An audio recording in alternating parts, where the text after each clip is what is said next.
Hello everyone. శాతవాహనులు, ఇక్ష్వాకులు, ఆనందగోత్రులు ఇలా చిన్న చిన్న రాజ్యాలకు నేర్చేసుకున్నాము. శాతవాహనులు పెద్దది, ఇక్ష్వాకులు పెద్దది. దాని తర్వాత ఆనందగోత్రులు ఇలా చిన్న చిన్న రాజ్యాలు ఉన్నవి, అవి కంప్లీట్ చేసుకున్నాము. ఓకే, బృహత్ పాయాలు కానీ వీళ్ళందరూ కంప్లీట్ అయిపోయినాయి. అయితే ప్రస్తుతం మనం విష్ణు కుండిని చూడబోతున్నాము. అయితే మనకి ఈ ఇక్ష్వాకులు, శాతవాహనుల తర్వాత పెద్ద రాజ్యం ఏదయ్యా అంటే విష్ణు కుండిల వాళ్ళ రాజ్యము. దీని తర్వాత మనకి చాళుక్యులు వచ్చేస్తారు. ఓకే, వీళ్ళది పెద్ద రాజ్యము. సో ఇంకోటి ఏంటంటే ఇందులో కాయిన్స్ ఇష్యూ చేశారండి వీళ్ళు. ఈ మధ్య కాలంలో ఎవరైతే ఆనందగోత్రులు కానీ, బృహత్పలాలు కానీ వీళ్ళందరూ చిన్న చిన్న రాజ్యాలు ఇంకా ఉన్నాయి. సో వాళ్ళందరూ కాయిన్స్ ఇష్యూ చేయలేదు, వీళ్ళు మాత్రమే కాయిన్స్ ఇష్యూ చేశారు. సో విష్ణు కుండలిని మనం ఏ కీవర్డ్ వాడుకొని గుర్తుపెట్టుకుంటాం అంటే కుండ ఉంది కదా, కుండ పాట్ ఉంది కదా, పాట్ మనం మొక్కలు పెంచుకుంటూ ఉంటాము, నీళ్లు తాగుతూ ఉంటాం, కుండలో ఏదైనా కుక్ చేసుకుంటూ ఉంటాము. సో అలా విష్ణు కుండలికి సంబంధించి మనం ఆ కీవర్డ్ వాడుకుంటాము. రైట్.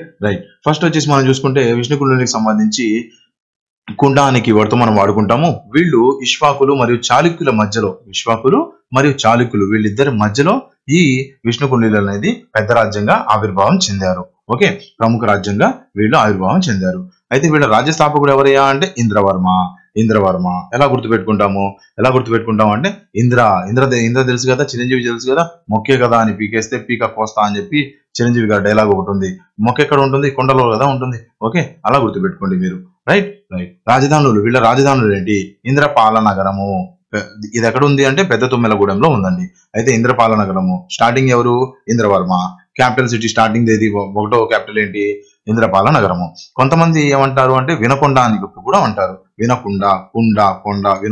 కొండ ఇది గుంటూరు జిల్లాలో ఉందండి. దాని తర్వాత దెందలూరు పెదవేగి దగ్గర ఉంది. రైట్. వీళ్ళ క్యాపిటల్స్ 3 క్యాపిటల్స్ అని చెప్పి రకరకాలైన చరిత్రకారులు రకరకంగా చెప్తూ ఉంటారు. మనం యాజ్ పర్ అడిగిన దాన్ని బట్టి చూసుకొని మనం ఆన్సర్ చేసుకోవాలి దీన్ని. రైట్. ఆప్షన్స్ లో ఏ ఆప్షన్ ఇస్తాడో ఆ మూడిట్లో ఏదో ఒకటి ఇస్తాడు. 3 ఇవ్వండి, ఏదో ఒకటి ఇస్తాడు, మనం గుర్తుపెట్టి ఆన్సర్ చేయాలి. నెక్స్ట్ అధికార భాష ఏంటి? ఇప్పటి వరకు మనం చూసుకుంటే శాతవాహనుల దగ్గర నుంచి అందరూ అధికార భాష ప్రాకృతం ఉంటుంది. విష్ణు కుండలి దగ్గర నుంచి మనకి అధికార భాష మారుతుంది. ఏముంటుంది అంటే సంస్కృతం మారుతుంది. ఒక్క రాజు మాత్రమే మనకి ఇందులో చూసుకుంటే విష్ణు కుండలి ఇక్ష్వాకుల్లో అండ్ దాని తర్వాత శాతవాహనుల్లో మనకి కుంతల శాతకర్ణి ఒక అతను ఉన్నాడు. అతను ఒకసారి సాంస్క్రిత్ లో తన భాషను మారుస్తాడు. రైట్. దాని తర్వాత విష్ణు కుండలిలో ఇప్పుడు సంస్కృతం అధికార భాషగా మారుస్తారు. ఇంకా ఏ రాజు కూడా శాతవాహనులు అధికార భాష ఏంటంటే ప్రాకృతమే పెట్టాలి. ఓకే, ఆ ఒక్క రాజు గురించి స్పెషల్ గా అడిగితే అప్పుడు. రైట్. దాని తర్వాత ఇక్ష్వాకులకు సంబంధించి కూడా అదే. నెక్స్ట్ ప్రధాన మతం ఏది? ప్రధాన మతం వీళ్ళకి వైదికం ఉంటుంది. ఓకే, ఇక్కడ బౌద్ధత్వం కొద్దిగా తగ్గుతుంది, తగ్గి వైదికం కొద్ది కాదు చాలా వరకు తగ్గిపోతుంది. బౌద్ధత్వం, వైదికం ఇప్పుడు స్టార్ట్ అవుతుంది. వీళ్ళ కులదైవం ఏందయ్యా అంటే శివపార్వత స్వామిని వీళ్ళు కులదైవంగా మొక్కుతారు. ఓకే, వీళ్ళ నాణ్యం ఏంటి అంటే నంది. మనం కుండల్ని తయారు చేసేటప్పుడు ఆ మట్టి ఉంది కదా, ఆ మట్టిని మనం ఆవులతో తొక్కిస్తూ ఉంటాం కదా, అది మట్టి బాగా పలచపడడానికి. ఇప్పుడైతే ఎలక్ట్రానిక్ వీల్స్ అవి ఇవి వచ్చినాయి, కానీ కుండలు తయారు చేసేటప్పుడు అప్పట్లో ఆ మట్టిని దేంతో తొక్కిస్తారు అంటే మనం వీటితోనే, మనకి నందులతోనే. నంది అంటే ఆవు అని చెప్పి నేను అనుకుంటూ దానికి మీనోమిక్గా నేను మీకు చెప్తున్నాను. వీళ్ళ రాజలాంఛనం ఏదయ్యా అంటే పంజా ఎత్తిన సింహం. మన ఇక్ష్వాకులు చూసుకుంటే ఇక్ష్వాకుల రాజలాంఛనం ఏంది? సింహం. ఐ లవ్ లయన్ అని చెప్పాను కదా, సింహం. అయితే వీళ్ళ రాజలాంఛనం ఏదయ్యా అంటే పంజా ఎత్తిన సింహం. ఓకే, గుర్తుపెట్టుకోవాలి. నెక్స్ట్ వచ్చేసి ఇంటర్లింక్ తో గుర్తుపెట్టుకోవాలి. పంజా ఎత్తిన సింహం అనేది ఇంటర్లింక్ తో గుర్తుపెట్టుకోవాలి. నెక్స్ట్ వచ్చేసి వీళ్ళ విష్ణు కుండలికి సంబంధించి మనం ఒకసారి వీళ్ళ రాజులు ఎంతమంది ఏంటి అనేది వాళ్ళ కీవర్డ్స్ కూడా గుర్తుపెట్టుకున్నాము. దాని తర్వాత మనకి గుర్తుపెట్టుకోవడానికి ఈజీ ఉంటుంది. స్టార్ట్ చేసే ముందు ఏపీపీఎస్సీ సంబంధించి మన యాప్ లో లైవ్ కోర్స్ రన్ అవుతా ఉంది. ఈ యాప్ లో చాలా వరకు మనం పాలిటీ కంప్లీట్ చేసుకున్నాము, ఎన్విరాన్మెంట్ కంప్లీట్ చేసుకున్నాము, దాని తర్వాత హిస్టరీ కంప్లీట్ చేసుకోబోతున్నాము, దాని తర్వాత పాలిటీ కంప్లీట్ చేసుకున్నాము.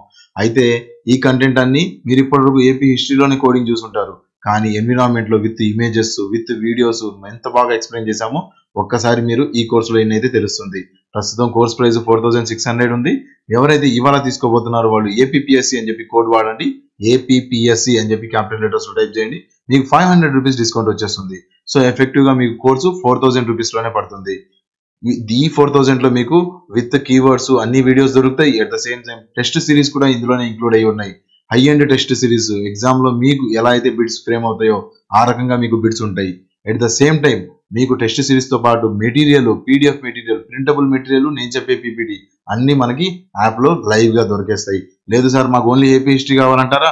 ఏపీ హిస్టరీ కూడా మనకి లైవ్ లో ఉంది కోర్సు. జస్ట్ 1249 లో ఎవరైతే ఏపీపీఎస్సీ అని చెప్పి ఇందులో కోడ్ వాడతారో వాళ్ళకి కూడా 200 రూపీస్ డిస్కౌంట్ వస్తుంది. ఎఫెక్టివ్ గా 1100 నుంచి 1100 రూపీస్ కి ఎంత మంచి ఏపీ హిస్టరీకి సంబంధించి కోడింగ్ మెటీరియల్ దొరుకుతుంది.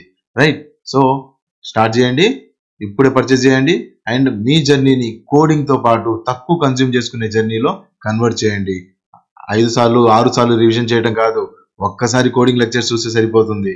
మంచి గురువుని ఎన్నుకోవాలి, మంచి పుస్తకాన్ని కూడా ఎన్నుకోవాలి.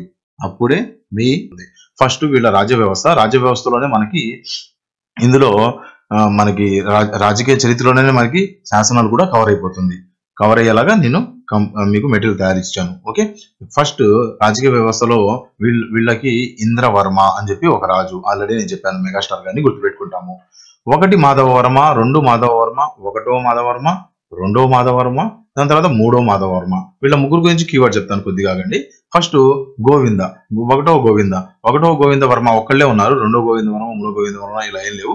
గోవింద వర్మ, 1వ గోవింద అన్న, ఓన్లీ గోవింద వర్మ అన్న ఒకళ్ళే. అయితే గోవిందుడు అందరివాడు మూవీ తెలుసు కదా మీకు. గోవిందుడు అందరివాడు ఎవరిది? మెగాస్టార్ కొడుకుది, రామ్ చరణ్ ది గోవిందుడు అందరివాడు. సో అతనితో లింక్ చేసుకుని చెప్పుకుంటాం. కానీ గోవింద గురించి ఎక్కువ డిస్కషన్ ఉండదు. చాలా చిన్న రాజు, తక్కువ కాలం పరిపాలించాడు. ఇతని గురించి అసలు కీవర్డ్ కూడా అవసరం లేదు. రైట్, రెండో వాదం చెప్తానన్నాను కదా. దాని తర్వాత విక్రయేంద్ర వర్మ ఎవరైతే ఉన్నారో వికృత చేష్టలు చేస్తూ ఉంటాడు అంట. విక్రయేంద్ర వర్మ వికృత చేష్టలు చేస్తూ ఉంటాడు, అలా గుర్తుపెట్టుకుంటాం మనం. ఆ కీవర్డ్ తో మనం దాన్ని గుర్తుపెట్టుకుంటాము. ఇంద్ర భట్టారక, ఇందులో కూడా ఇంద్ర ఉంది, స్టార్టింగ్ లో కూడా ఇంద్ర ఉంది కదా సార్. అక్కడ ఇంద్రవర్మ ఒకటే ఉంటుంది. ఇక్కడ బట్టలు ఉన్నాయి కదా, మనం బట్టలు వేసుకుంటూ ఉంటాం. స్కూల్ యూనిఫామ్ వేసుకుంటాం, కాలేజ్ యూనిఫామ్, మామూలు బట్టలు కూడా వేసుకుంటూ ఉంటాము. ఇంద్ర భట్టారక వర్మ. ఓకే, ఇది గుర్తుపెట్టుకోండి. బట్ట అనగానే బట్టలు అని చెప్పి గుర్తుపెట్టుకోవాలి. రెండోది విక్రయేంద్ర వర్మ స్టార్టింగ్ లో ఇక్కడ ఏదైతే వికృత చేష్టలు చేస్తున్న విక్రయేంద్ర వర్మ ఉన్నాడో అతని గురించి ఎక్కువ టాపిక్ ఉండదు. ఓకే, వెరీ లెస్ టాపిక్ ఉంటుంది. రెండో విక్రయేంద్ర వర్మ గురించి మాత్రం చాలా డీటెయిల్ గా ఉంటుంది. సో అతను అతి వికృత చేష్టలు చేస్తాడు. అతన్ని కూడా వికృత చేష్టలు గుర్తుపెట్టుకోండి. కానీ ఇతని గురించి క్వశ్చన్ పడదు. ఇతని గురించి వికృత చేష్టలు అని చెప్పి విక్రయేంద్ర వర్మ ఒక్కడిని గుర్తుపెట్టుకుంటే సరిపోతుంది మీరు. ఓకే, మంచన భట్టారక, ఇతను లాస్ట్ అండి. మంచన భట్టారక అయిపోయింది ఇతని సంగతి. ఓకే, మంచన భట్టార వర్మ, మంచం అనే కీవర్డ్ గుర్తుపెట్టుకుంటాం. ఇప్పుడు చూడండి, మాధవ వర్మ గురించి చెప్తా ఉన్నాను కదా. మాధవ వర్మని ఎలా గుర్తుపెట్టుకుంటాం అంటే 1వ మాధవర్మ. మాధవ అంటే ఎవరండి? మాధవ అంటే దేవుడు కదా. ఓకే, విష్ణువు మాధవ ఒక రూపంలో వచ్చారు అని చెప్పి అనుకుంటూ ఉంటాం కదా. 1వ మాధవర్మ అంటే 1వ మాధవర్మ, 2వ మాధవర్మ, 3వ మాధవర్మ ఉన్నాడు. అయితే ఎలా గుర్తుపెట్టుకుంటాం అంటే 1వ మాధవర్మ దేవుడు కదా. దేవుడు అంటే ప్రేయర్ చేసుకుంటాం మనం. ఓకే, ప్రేయర్ చేసుకుంటాం. ఎప్పుడు ప్రేయర్ చేసుకుంటాము? మార్నింగ్ ప్రేయర్ చేసుకుంటాము. సో మార్నింగ్ మనకి సూర్యుడు రాకముందే మనం ప్రేయర్ చేసుకుంటాం కాబట్టి మనం మార్నింగ్ ని దీన్ని గుర్తుపెట్టుకుంటాం. మార్నింగ్ కీవర్డ్ తో వాడుకుంటాము. 2వ మాధవర్మ అని ఆఫ్టర్నూన్ ప్రేయర్ తో వాడుకుంటాము. ఆఫ్టర్నూన్ సన్ ఉంటుంది కదా, ఆ సన్ తో మనం లింక్ చేసి వాడుకుంటాము. మూడో మాధవర్మని ఎవరితో లింక్ చేసుకుంటాము అంటే రాత్రిపూట ప్రేయర్ అంటే మూన్ వచ్చేస్తాడు. ఓకే, మూన్తో మనం లింక్ చేసుకుంటాం. రాత్రిపూట ప్రేయర్, అర్ధరాత్రిని కానీ అలా గుర్తుపెట్టుకుంటాం మనం. ఓకే, సో ఈ కీవర్డ్స్ వాడుకుంటూ మనం వాళ్ళ రాజ్యాన్ని గుర్తుపెట్టుకోవడానికి ట్రై చేద్దాం ఇప్పుడు. రైట్, వీళ్ళ రాజ్య పరిపాలన, దాని తర్వాత వీళ్ళు వేసిన శాసనాలు అన్ని ఒక్కొక్కటి చూసుకుంటూ వెళ్ళిపోదాం. ఓకే, ఫస్ట్ ఇంద్రవర్మ గురించి మాట్లాడుకుందాం. ఇతనేంటి? వంశస్థాపకుడు. ఆల్రెడీ చెప్పాను. విష్ణుకుండిలో కుండ బ్రేక్ చేసి ముఖ్య కదా అని పీకేస్తే పీక కోస్తా. ఇంద్ర సినిమా గుర్తుంది కదా. ఓకే, ఇతని రాజధాని ఏంటి? ఇంద్రపాలన నగరము. చెప్పవసరం లేదు, అతని పేరు మీదే ఉంది, అతనే కట్టించాడు. ఇతని ప్రధాన శాసనం ఏందయ్యా అంటే రామతీర్థ శాసనం. తీర్థ, మనం అందులో పాట కూడా ఉంది మీకు, గల్లు గల్లు అని సిరిము వల్లే అని చెప్పి ఒక పాట కూడా ఉంది. అక్కడ ఆ టైంలో వర్షం పడుతూ ఉంటుంది. రైట్, తీర్థం అంటే వాటరే కదా. సో అలా గుర్తుపెట్టుకోండి. ఓకే, లేదా అతను కాశీకి వెళ్తాడు కదా, ఇంద్ర కాశీకి వెళ్తాడు కదా, కాశీకి వెళ్ళిన తర్వాత అక్కడ తీర్థమే మొత్తం ఎక్కువ జరుగుతూ ఉంటుంది. అలా అయినా గుర్తుపెట్టుకోవచ్చు. ఇతని ప్రధాన శాసనం ఏంటి అంటే ఇంద్ర వేసింది తీర్థ శాసనము, రామతీర్థ శాసనము. నెక్స్ట్, తిమ్మలగూడ శాసనం ప్రకారం ఇంద్రపాల నగరాన్ని రాజధానిగా చేసుకుని పరిపాలించాడు ఇతను. ఓకే, ఇంద్రపాల నగరాన్ని రాజధానిగా చేసుకుని ఇతను పరిపాలించాడు. నెక్స్ట్ వచ్చేసి మనకి ఇతను అయిపోయిన తర్వాత, ఇంద్రవర్మ అయిపోయిన తర్వాత మొదటి మాధవ వర్మ. పొద్దున్నే ప్రేయర్ చేసుకుంటాం కదా. చూడండి, పొద్దున్నే ప్రేయర్ చేసుకుంటాం కదా. సో పొద్దున్నే ప్రేయర్ చేసుకునే దాన్ని ఇంద్రవర్మతో మనం కంపేర్ చేసుకుంటాము. అయితే ఇంద్రవర్మ తర్వాత రాజ్యానికి వచ్చి 22 ఏళ్ళు మాత్రమే పరిపాలించాను ఇతను. ఓకే, ఇతని రాజధాని ఏది అయ్యా అంటే ఇంద్రపాల నగరము. మొదటి అతను కూడా ఇంద్రపాల నగరమే, రెండోది కూడా ఇంద్రపాల నగరమే. చాలా వరకు వీళ్ళ రాజధాని ఏది అంటే ఇంద్రపాల నగరమే జరుగుతుంది. రైట్, వకాటకుల కుమార్తె ఎవరైతే ఉన్నారో ఆవిడ పేరు చెప్తాను, వివాహం ఆడి వైవాహిక సంబంధాన్ని ఏర్పరచుకున్నాడు.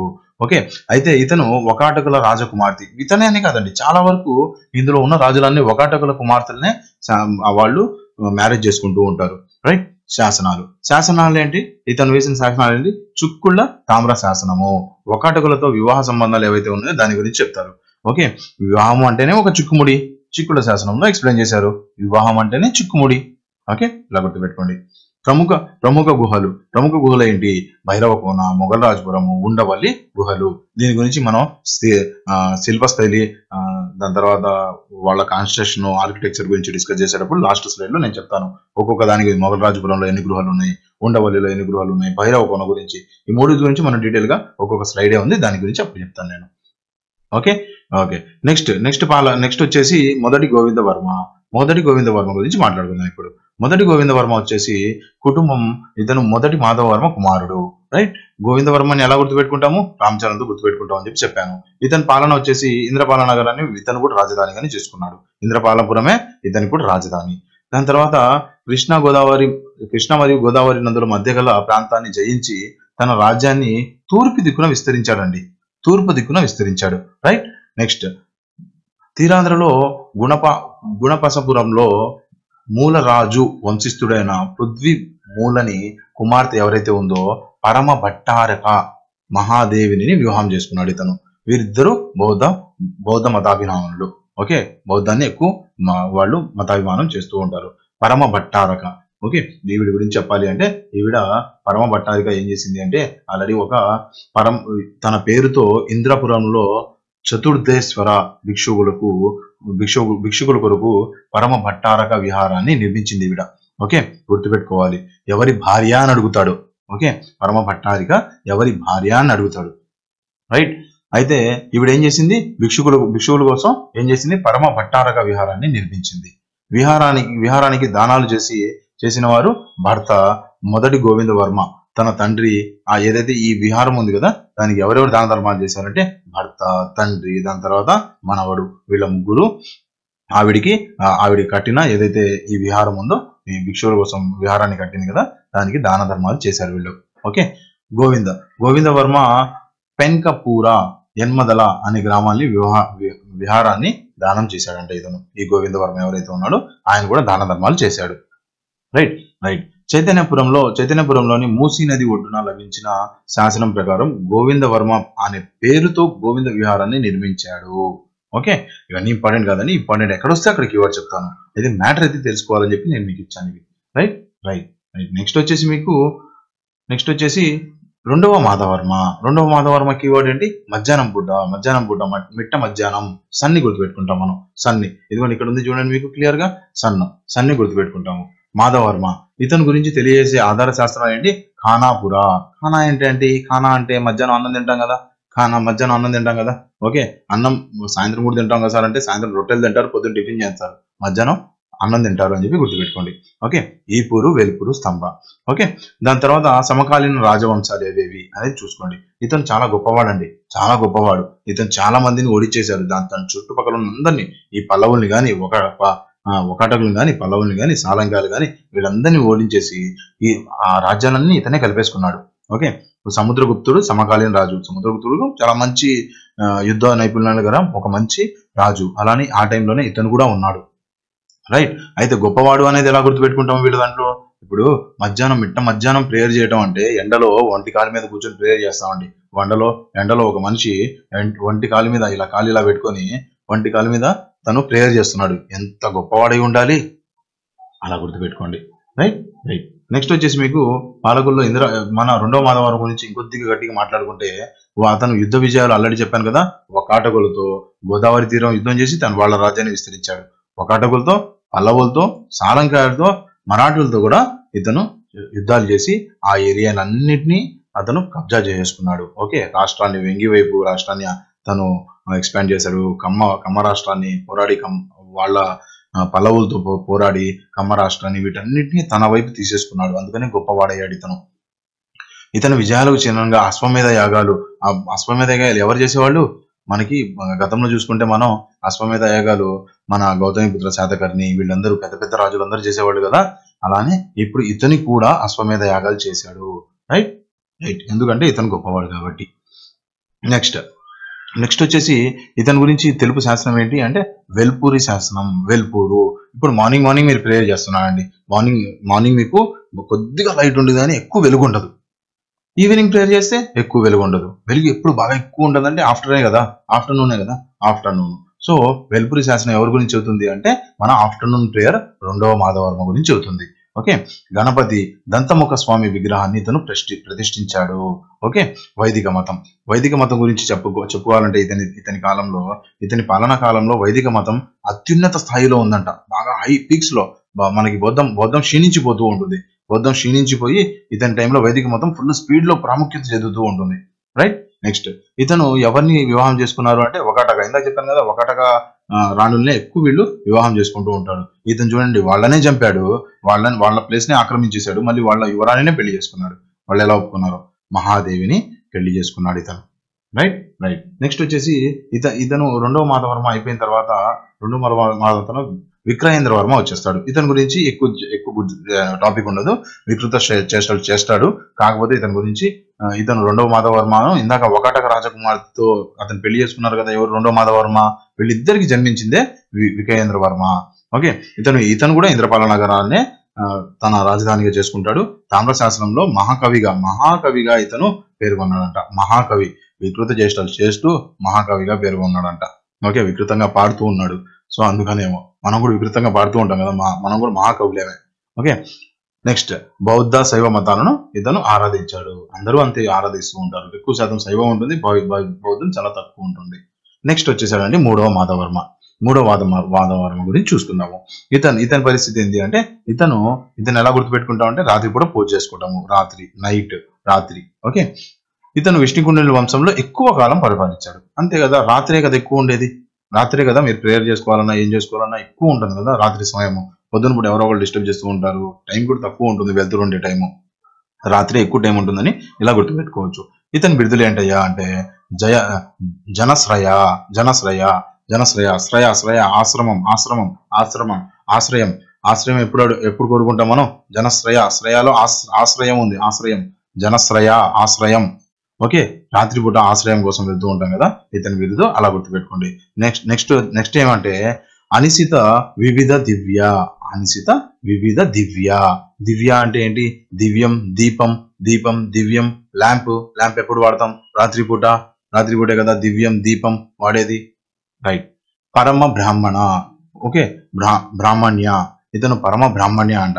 బ్రాహ్మిన్స్ 3 పూట్ల ప్రేయర్ చేస్తారు. పొద్దున ప్రేయర్ చేస్తారు, మధ్యాహ్నం ప్రేయర్ చేస్తారు, రాత్రిపూట కూడా ప్రేయర్ చేస్తారు. రాత్రిపూట ఎక్కువ ప్రేయర్ చేస్తూ ఉంటారు వాళ్ళు. ఓకే. అలా గుర్తుపెట్టుకోండి. రాత్రిపూట పూజలు అవన్నీ చేస్తారు కదా, సో అందుకని చెప్తున్నాను. దాని తర్వాత ఇతన్ని న్యాయసింహ అని కూడా అన్నారు. అతని బిరుదులు న్యాయసింహ అనేది కూడా ఒకటి ఉంది. రైట్. నెక్స్ట్ వచ్చేసి ఇతని గురించి చెప్పుకుంటే ఇతను ఇంద్రవర్మ, అగ్నివర్మ అనే బ్రాహ్మణులకు ఏం చేశారండి? ఏం దానం చేశారు? అగ్రహారాన్ని దానం చేశారు. ఓకే. ఏమంటారు ఆ బ్రాహ్మణులకు? ఆ అగ్రహం పేరేంటి? మృత్తుకలి అని చెప్పి ఒక గ్రామం ఉందండి, దాన్ని దానం చేశాడు ఇతను. ఓకే. అగ్రహారాన్ని. రైట్. అగ్ని ఎప్పుడు కావాలండి? రాత్రిపూట. ఇంద్రవర్మ అనేది ఈ పేరు కన్ఫ్యూజ్ అవుతారు, కాకపోతే అడగడు. రైట్. అగ్నివర్మ గురించి ఎక్కువ అడుగుతాడు. అయితే ఇంద్రవర్మ అని చెప్పి ఒక బ్రాహ్మణులు కూడా ఉన్నారు. ఓకే. రైట్. ఇంద్ర, అగ్ని అలా గుర్తుపెట్టుకోవచ్చు. చిరంజీవి మెగాస్టార్ ఎప్పుడు ఫైర్ లో ఉంటారు. ఇతని పరిపాలనా కాలం ఈ క్రింద రచనలు ఏమేమి రచనలు ఉన్నాయో చూద్దాం. ఇతని టైంలో రచనలు ఉన్నాయండి. ఏమేమి రచనలు ఉన్నాయంటే జనశ్రయ చందోవిచ్చిత. ఎవరు రాశారు అంటే గుణస్వామి రాశారు. నెక్స్ట్ ఏంటంటే ప్రబోధ చంద్రోదయం. ఓకే. దీన్ని ఎవరు రాశారంటే నంది ఎల్లయ్య. దాని తర్వాత ఘంటా సింగణ. ఎలా గుర్తుపెట్టుకుంటాం చూడండి. ఇప్పుడు జనశ్రయ చందోవిచ్చిత. చందో అంటండి చంద్రుడు ఎప్పుడు వస్తాడు? రాత్రే కదా, రాత్రే కదా వచ్చేది. సో ఇతని కాలంలోనే. ఎవరు రాశారు అంటే ఇప్పుడు గుణస్వామి రాశారు దాన్ని. ఓకే. గుణస్వామి రాశారు. ప్రబోధ చంద్రోదయం. మళ్ళీ చంద్రుడు వచ్చేసారండి. రాత్రిపూటే వస్తాడు కదా, సో ఇతని కాలము. ఎవరి కాలంలో గ్రంథం అంటే చంద్రుడు వచ్చేసింది. సో చంద్రుడు 3 పూట్ల ప్రేయరు. మూడో పూట ఎవరైతే ఉన్నాడో 3వ పూట ప్రేయర్ చేస్తాడు. చంద్రుడు ఉన్నప్పుడు ఎవరు ప్రేయర్ చేస్తారంటే 3వ మాధవర్మ ప్రేయర్ చేస్తాడు. అయితే ఇతను రాసింది ఎవరు అనేది గుర్తుపెట్టుకోవాలి అనుకుంటే ప్రబోధ చంద్రోదయం. ప్రబోధ, బోధ, బోధ, భలే బోధించావు, గంటలు గంటలు బోధిస్తున్నావు, ఎల్లవయ్యా ఇల్లు, భలే ప్రబోధ, బోధ అంటే భలే బోధించావు, వెళ్ళవయ్యా వెళ్ళు, పొద్దున్న రాత్రి మొదలు పెట్టావు, సాయంత్రం వరకు కుదరట్లేదు, మళ్ళీ భలే బోధించావు అని చెప్పి ఇలా గుర్తుపెట్టుకోవచ్చు. వెళ్ళవయ్యా వెళ్ళు, బోధించాలే గాని గంటలు గంటలు బోధిస్తూ ఉంటావు, ఘంటా సింగాన, గంటలు గంటలు బోధిస్తూ ఉంటావు అని ఇలా గుర్తుపెట్టుకోవచ్చు. నెక్స్ట్ వచ్చేసి మనకి ఈ పాలకుల్లోనే ఇంద్ర భట్టారక వర్మ, బట్టలతో మనం గుర్తుపెట్టుకోవడానికి ట్రై చేస్తాము. ఓకే, ఇతను పరమ మహేశ్వరుడిగా ప్రసిద్ధి. ఇతని బిరుదులు ఏంటయ్యా అంటే సత్రశ్రేయుడు, చతుర్దయక యుద్ధ వీరుడు. ఇతను యుద్ధ వీరుడు అంట. 6 ప్యాక్స్ బట్టలన్నీ ఇప్పేసి 6 ప్యాక్స్ చూపిస్తూ యుద్ధం చేస్తాడు. అందుకనే ఇతను బట్టలన్నీ ఇప్పేసి ఇంద్ర భట్టారక బట్టలన్నీ ఇప్పేసి 6 ప్యాక్స్ చూపించి ఇతను ఏం చేస్తూ ఉంటాడు, యుద్ధం చేస్తూ ఉంటాడు. ఎక్కడైతే ఇంపార్టెంటో అక్కడ కీవర్డ్ పడుతూ వెళ్తుంది, ఎక్కడైతే ఇంపార్టెంట్ లేదో అక్కడ కీవర్డ్ ఉండదు. రైట్. నెక్స్ట్, మీరు ఎక్కువ కంటెంట్ గ్రాస్ప్ చేసుకోవడానికి కాదు, అవసరమైన కంటెంట్ గ్రాస్ప్ చేసుకోవడానికి ట్రై చేయండి. ఇతని పాలనా కాలంలో ఆంధ్రదేశంలో ఘటికులు అనే విద్యా సంస్థలను ఇతనే స్టార్ట్ చేశాడు. ఆంధ్రదేశంలో ఘటికులను స్టార్ట్ చేసింది ఇతనే. ఇవి ఏంటంటే ఫేమస్ పెద్ద పెద్ద స్కూల్స్ లాంటివి. ఓకే, పెద్ద పెద్ద గవర్నమెంట్ స్కూల్స్ టైపు ఘటికులు. స్కూల్స్కి వెళ్ళేటప్పుడు ఏం చేస్తుంటారు, ఘటికుల్లో విద్యా సంస్థలు ఏం చేస్తారు, బట్టలు వేసుకుని వెళ్తారు కదా, స్కూల్ యూనిఫామ్ వేసుకుని వెళ్తూ ఉంటారు కదా. ఘటికుల్లో వెళ్ళేటప్పుడు స్కూల్ యూనిఫామ్, చిన్నపిల్లల్ని చూడంగానే ఏం గుర్తొస్తుంది, స్కూల్కి వెళ్ళే పిల్లలుగానే స్కూల్ యూనిఫామ్ కనిపిస్తూ ఉంటుంది. చిన్న పిల్లలు స్కూల్ అనగానే మనకు యూనిఫామ్ గుర్తొస్తుంది. రైట్. సో భట్టారక అలా గుర్తుపెట్టుకోవచ్చు. ఇంద్ర భట్టారక ఏం చేశాడు ఈ టైప్ లో ఇతను ఏం చేశాడు అంటే స్కూల్స్ ఘటికల్ని స్టార్ట్ చేసుకుంటూ వెళ్ళాడు. ఆంధ్రదేశంలో ఘటికల గురించి పేర్కొన్న మొదటి శాసనం ఇతనివే. రైట్. ఇతని స్టార్ట్ చేశాడు కాబట్టి ఇతని దగ్గరే శాసనాలు మొదలవుతాయి. ఓకే, అది స్పెషల్ పాయింట్ మెన్షన్ చేయవసరం లేదు.